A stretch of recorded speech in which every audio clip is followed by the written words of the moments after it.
G'day, welcome back to another episode of TOGL. As I said last week, we need to get on with building the chicken coop. Well, it's actually a chicken tractor. It's not going to be the main coop. This is just a smaller version that can be dragged around the paddock. These are the two runners that it's going to be on. I've got them, I cut them last week. They are 4 inches by 4 inches, or about a bit over 100 by 100 in mils. As you can see, Thor's found himself a rock. He's mad as a hatter. He's always digging up rocks and just carrying them around. He wants you to throw them. And he'll try and catch them out of the air too. We've got to be very careful. He'll break a tooth. He's just insane. Anyway, back to this. So I've got these. I've got all the other boards cut out. So these are going to be the left and right. What I need to do first is I need to shape the front of these two up so that when we drag them across the ground, they slide over the ground, not dig into the ground. Then I'm going to get one of the boards that I've cut. It's a 2x4, and we need to make the front and back section, and then we can start to build the uprights and then clad and go from there. So best I get stuck into it.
Okay, so that will be the front and back skids for the coop.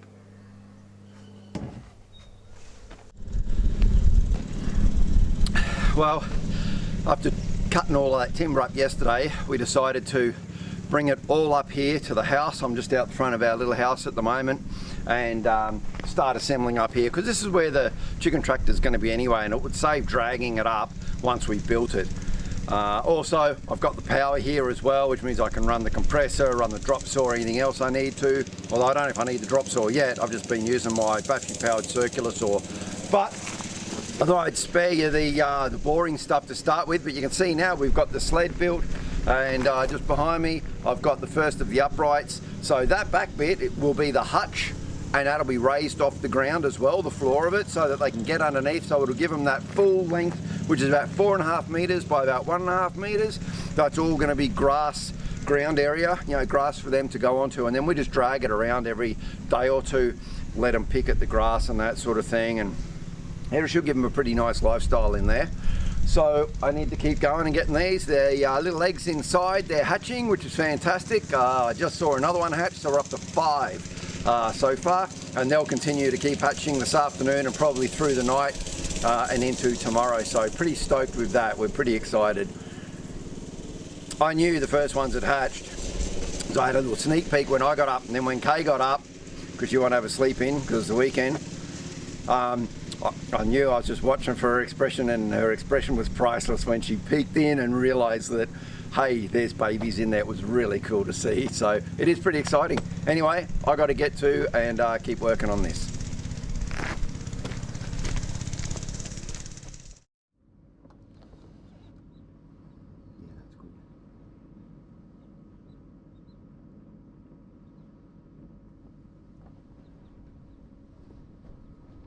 I thought I could see it moving, and when I got closer I realised that he's obviously started what they call that zipper across the fat end. Could you see on there what was written? No. It's still moving around.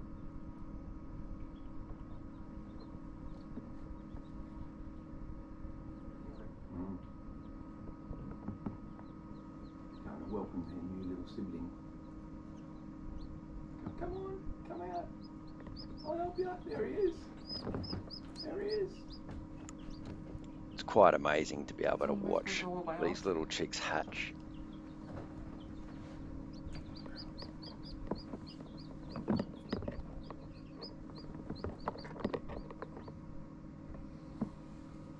And as tempting as it is to help, it's very important that you do not help the chick get out of the egg. They need to do that themselves.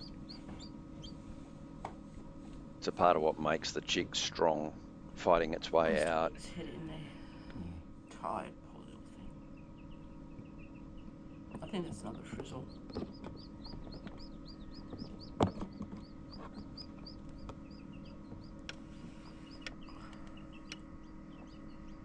It's on his back like a turtle.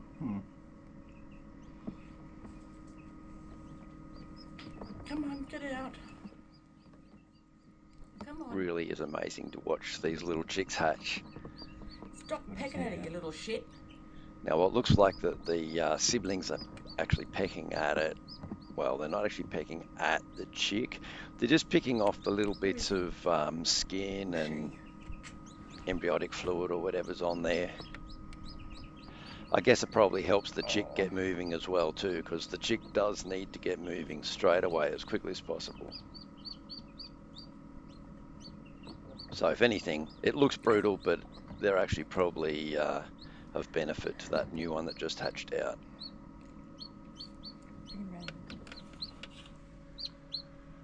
It takes quite a while for them to chip around the edge of the shell and get ready. But then the actual popping out of the shell and getting themselves up to their feet, it all does happen quite fast.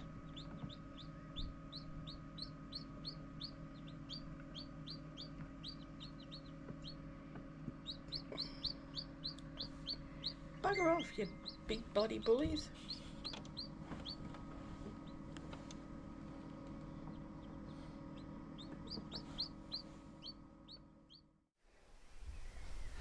Well, it's coming along. As you can see, we've almost got the hutch part built. Now, some of the beams, because they twist a little bit, I had to put ratchet straps around and tighten it to pull them in to be the exact right size, but there was one where it is actually curling in. So to get around that, what I did was I measured, well, I knew what the measurement of this was. That was 735 mil. Up here though, that had curled right into about 700 mil, so it was about 35 mil.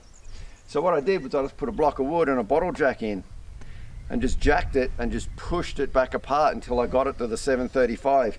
Now I can get my 735 piece, I can pop that up in there and I can screw it in. So that's what I'll get done now.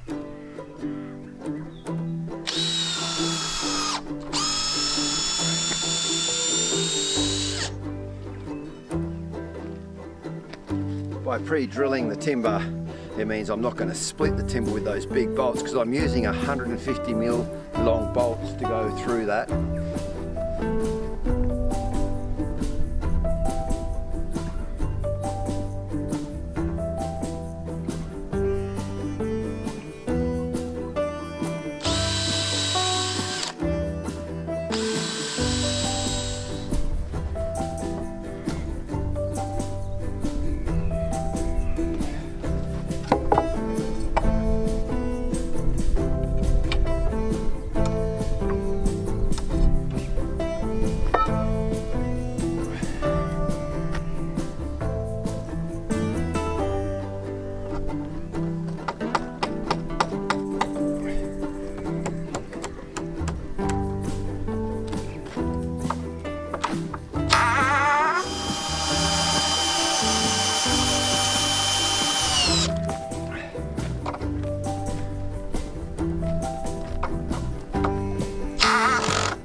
Well, it's a cooler morning this morning, and yesterday I got a fair amount done. Worked right up until it got dark, which was about 8 o'clock at night.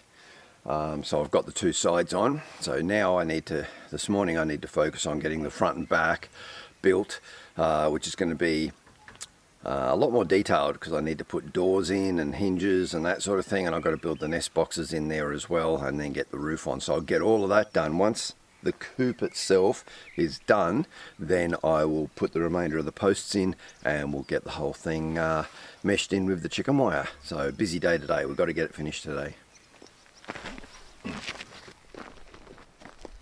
Well, still ticking along, and we are making progress. You can see I've got the nest boxes in the back there now, and the lower half of the back wall is all stapled in.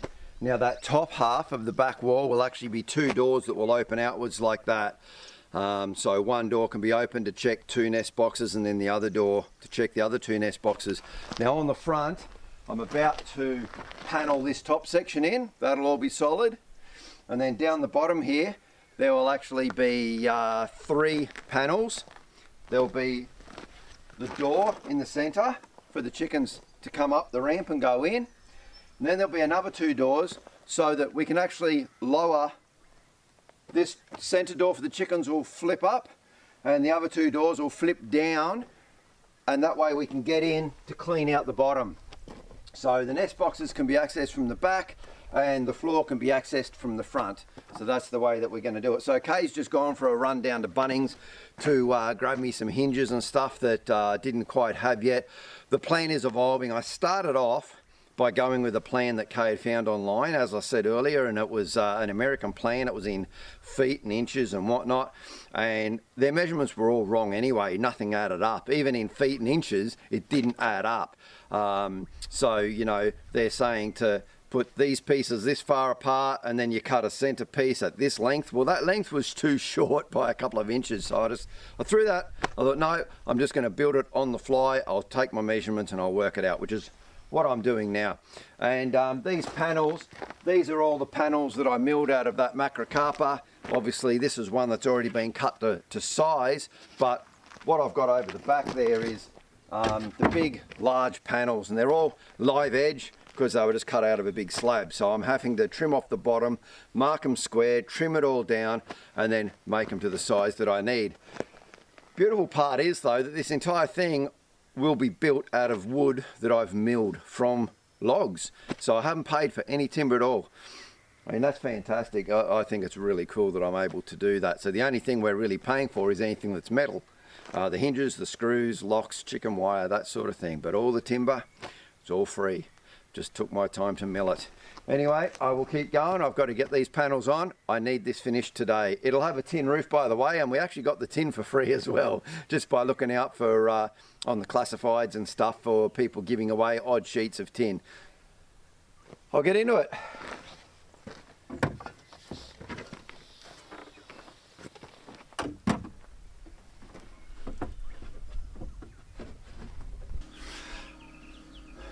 Well, this morning's day 23, and by the look of it, we've got about 10 or so of the 24 eggs hatched. I would have hoped for a little bit higher hatch rate than that, but still 10's better than none. So they're really cute little chicks. They're all different colours. We've just cleaned out the big brooder box and got the larger chickens out of that for now, and we are going to get that all sorted out, and then we're going to get these little guys into the brooder box. We will give these eggs another day or two. I'm not really holding much hope that the remainders will hatch, and you never get 100% hatch rate anyway, or very rarely. So yeah, I'll show you these guys as we're getting them out and putting them into that brooder box in a minute when they're ready to go in.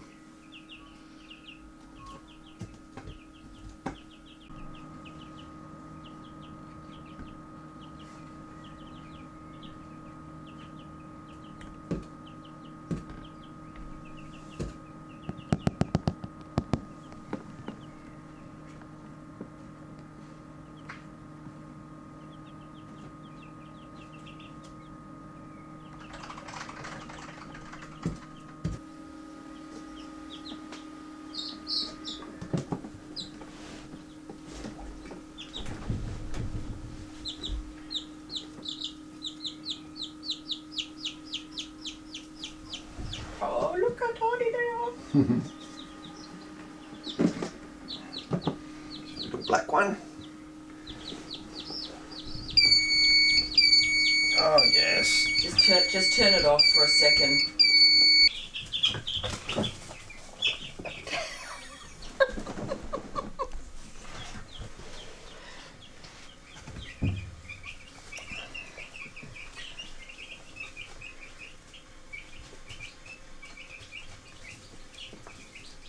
That little black chick is chasing them.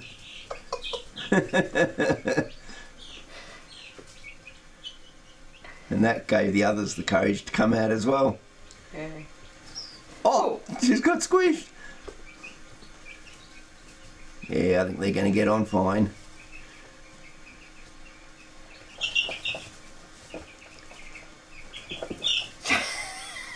That little black one's a bully. He's shocking.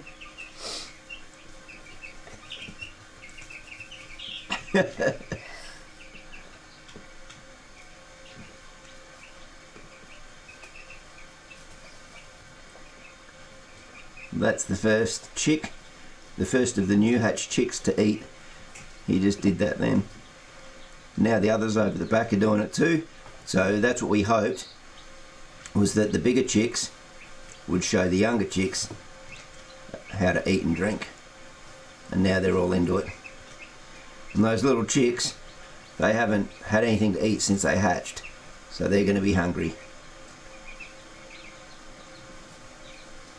Everyone's getting on fine.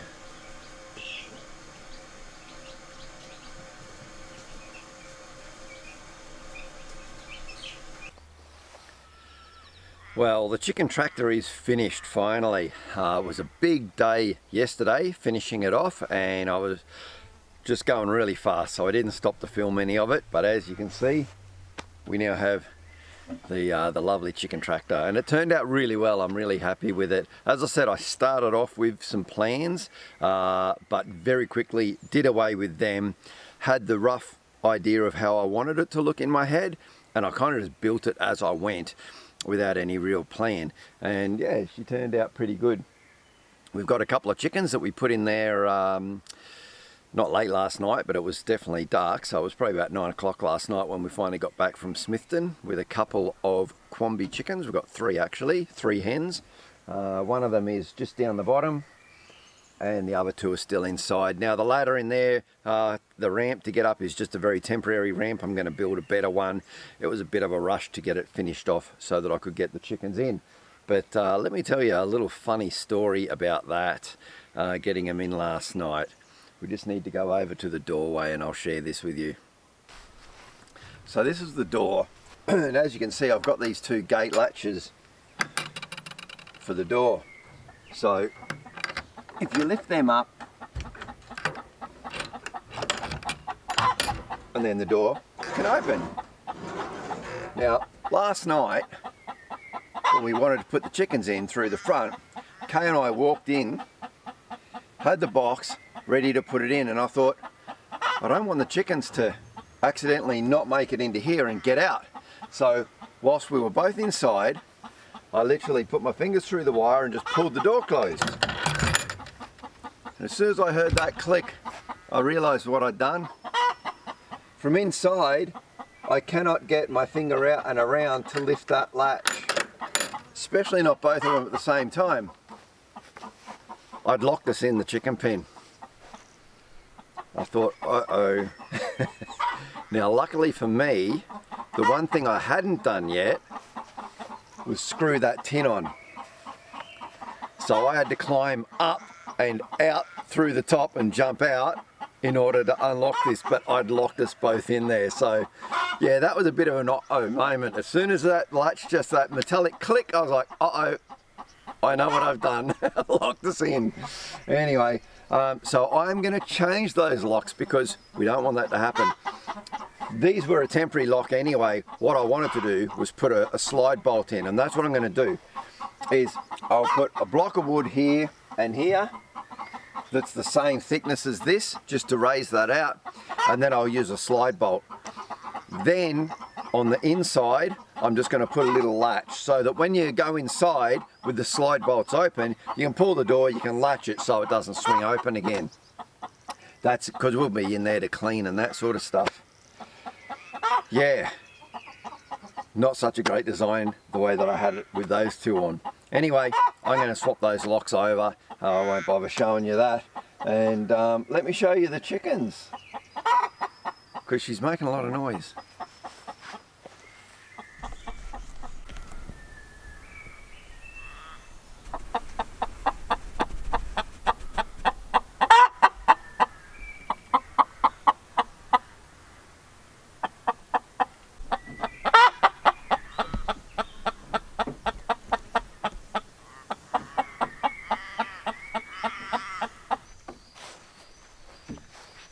So the way that I've designed this at the back, this is solid.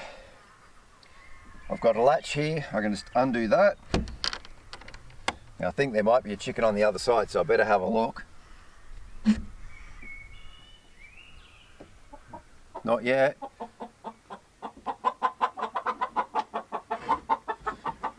So there's 4 nesting boxes. 1, 2, 3, 4. There's a chicken in this one. There's an overlap there on this door.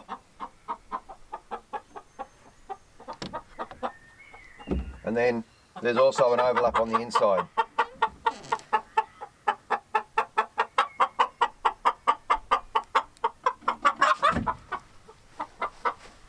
So that's how this opens up, so that you can collect the eggs.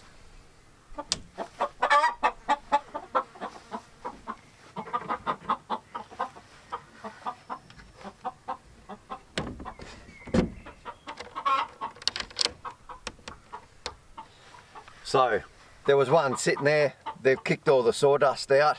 Remember, they've only been in there for about 12 hours. They were put in last night. So maybe she was getting ready to lay an egg, I'd say, because they are starting to lay. They've been laying eggs for a week or 2 now, apparently. The gentleman said who we bought them from. Yeah, they jumped up into there okay, so that's fine. And as we move around this way, We'll see if any have come out.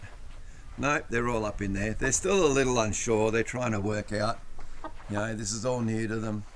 So we'll just give them time. Now the other things that I will probably do as well, I'm definitely going to do, but just along the edge there, you can probably see how the wire folds out. So I'm going to screw a plank along there and a plank along there and up the other side to hold that wire down.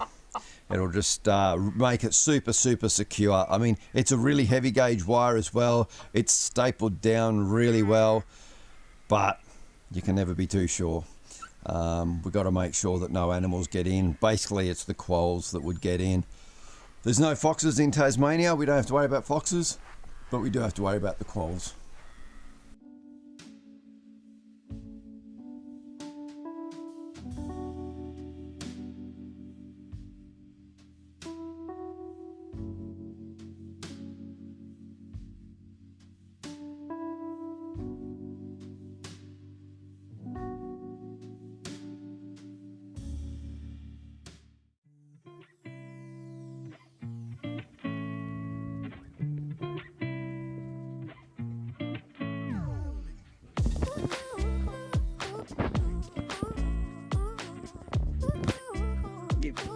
Give.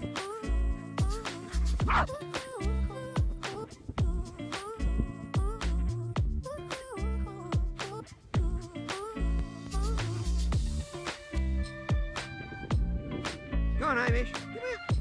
Hamish. Good boy.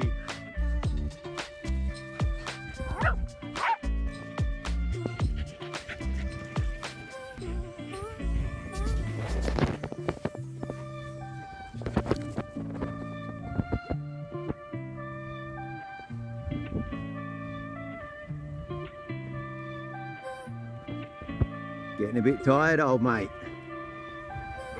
Yeah, have a rest. Freya's got the right idea. She's over there. Freya, what are you doing? Resting in the shade.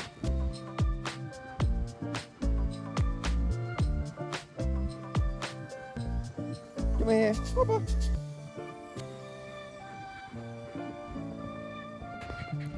Are you tired now? You tired now, Thor? You puffed out, Flick? You puffed?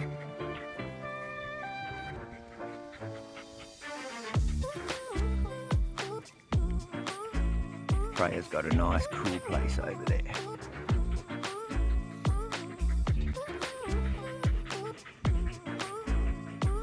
And Hamish is just rolling around enjoying the sun.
I'm just down here at Turner's Beach. A couple of mates of mine invited me out to go and try and catch some whiting and some squid. So fingers crossed we get some. It's 3rd of November, so it is a couple of days into the squid season. So we'll see how we go. Mitch is just about to bring the boat down. You've met Mitch and Neil before. So they've both got their own boats. We've got Neil's boat just got launched. behind. I'm just holding it, and Mitchy boy is about to drive down and launch his, and then we'll see what we can do. I'm filming everything on my phone at the moment because I cracked the screen on the GoPro, so I didn't want to bring it out. So anyway, we'll see what happens.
So she's a bit rough outside, so we decided to just fish the estuary, and first fish on the boat, nice little trevally.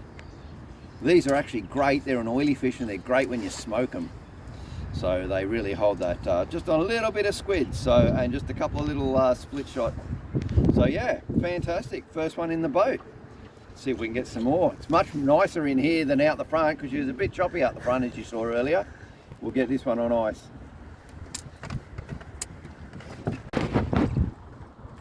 And now it's Mitch's turn. It's probably been half an hour, and Mitch's got a nice little salmon. They call them cocky salmons because they're juvenile sea running salmon. Yeah. They go on the rivers to spawn, and they grow into size, catching other bait fish and getting bigger. And then they come out to the river mouths like this and head out to sea and become the big blackback salmon. Ah.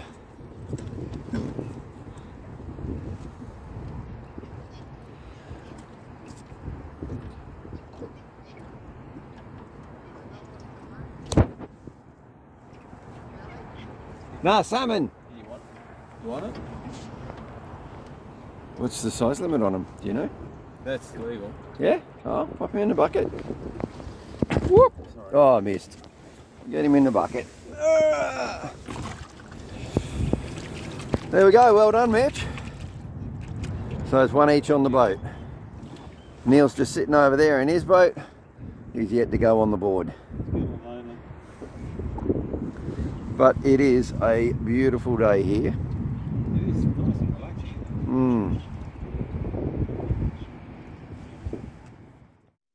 And so I filleted those fish, popped them in the smoker, and had some lovely smoked fish fillets for dinner that night. Well, I just thought I'd take a few minutes before I wrap up this video just to talk to you a little bit more about the Red Earth Energy Black Max system. I did mention at the end of last week's video that I would tell you a little bit more this week about how I can monitor the power usage and those sorts of things, how the company can monitor it as well. Now, there are several different models, obviously. This is the Black Max, which is actually the smallest system they make. They also have other larger scale systems as well, and each system will have a slightly different app to monitor it. So the app that I use for monitoring this one is called Power Watch, and I can monitor that on my phone or on my computer, as long as the computer's got Bluetooth. So my phone Bluetooths to this system. So let's have a look now, and I'll show you what I can see. So you can see here that it's connected, and if I hit info, it will then tell me everything that I need to know about the system. So you can see there, the third line down, battery voltage is at 56 volts. Now what we're looking at up the top there as well, which is very important to look at, you can see that from the battery down the bottom, the battery is full. And you can see that the battery is feeding power up and into the light globe on the right, which indicates our home. Now the reason the battery is feeding and not the solar is because the battery is full. So it's discharging any excess power. And at the moment the solar isn't even pushing into the battery, but I'm not sure why it's not pushing across at the moment, to be honest. The sun's on it. We should probably have a look at that. But yeah, you can see there the battery's moving across. Now the top one, that indicates power lines. That's for if you have, if you're on grid and just using it as a backup system, you would see when power is feeding in from the grid. But we obviously don't have that here. You can see there that the battery capacity actually is 84%. Not full as I thought, but looking at the icon, I mean, I've got all green bars there, so it's obviously pretty close to full. 84% is. What have we got there? Output voltage, 240 volts as the output. You've got the watts indicated there, the load percent. So load percent at the moment is only 6% load because we really aren't using a lot of power. And as I said though, that's with our chest freezer and our little fridge freezer that we've got inside. And at the moment we're running the little heat pad, not the heat lamp, but just the heat pad for the chicks and the incubator. But again, those things don't run a huge amount of power. Oh, and I'm running my computer as well. So anyway, you see the load there has now changed to 7%. And then the PV input voltage and PV input power, PV1, that is the solar panels. So even though I'm not seeing the little dots traveling across from the solar panel and into the system there, we can see that we do have power coming in from the solar panels. I haven't used this app very much. I'm fairly new to it. I only just got trained on it recently. I can jump over here to the settings and expand these drop downs. Now you'll see there like that back to grid voltage, back to discharge voltage. I don't need to worry about any of those because we are not on the grid. But you can set up for a number of different things. So there is another program that Red Earth can do, which is called Optimum. And what that means is they can, if you subscribe to getting the Optimum, I'm not 100% sure of the price on it, but they can monitor your system from back to base, so to speak, and then they can give you feedback on what you're doing with your power, whether you're using too much or not enough or what you need to do. They will also look at your energy bills for on-grid users and suggest better plans, because what they can do is you can sell your power to the grid when they're buying it at a premium, and then you can always buy that power back and not use your batteries when it's really low, and in doing so you actually maximize your savings or your payments that you would get on your bill. Some people actually generate that much power that they don't get a bill each quarter, they get a check. They also do energy training, so how to use your own power in the morning when the cost is low, and as I said, sell it to the grid when demand's high. There's also another option that they do provide called Power Ranger, and that will tell the system when to export that power and bring in that power, as I just said. And that's about maximizing the costs, the gains, that sort of thing. Apparently there is an electric vehicle option coming soon as well. So if you've got an EV and then it's hooked up, again, the system will decide when to charge that electric vehicle based on the cost of power and when power is being generated. So that's really good. Like I said, their support is really good, and there's a lot of other monitoring options that you can get to help you get the most out of it. Even if you're not off grid, it's still really good. It will protect you against blackouts and that sort of thing. If you're in an area, like I lived in Queensland for a long time, and yeah, blackouts, just because of weather patterns and that, they were a regular occurrence. So at least you give yourself that backup power there and eliminate or help to eliminate your power bills. Anyway, that's all we've got time for this week. So I hope you've enjoyed this week's episode. If you have, give it a thumbs up and or a like or whatever it is that we do on those videos. I just chuck them up there for you guys to watch. I'm glad that you enjoy them. I hope you like that little bit extra for the dogs. That was for you, Christine. I know you love the dogs, so I thought I'd put in some footage there. Christine's a big fan that loves seeing the dogs on there, and there's so much more happening now with the animals. It really is good. So I'll wrap up now, and until next week, you take care, you stay safe, Thanks very much for watching, and I'll see you guys next Friday. Cheers.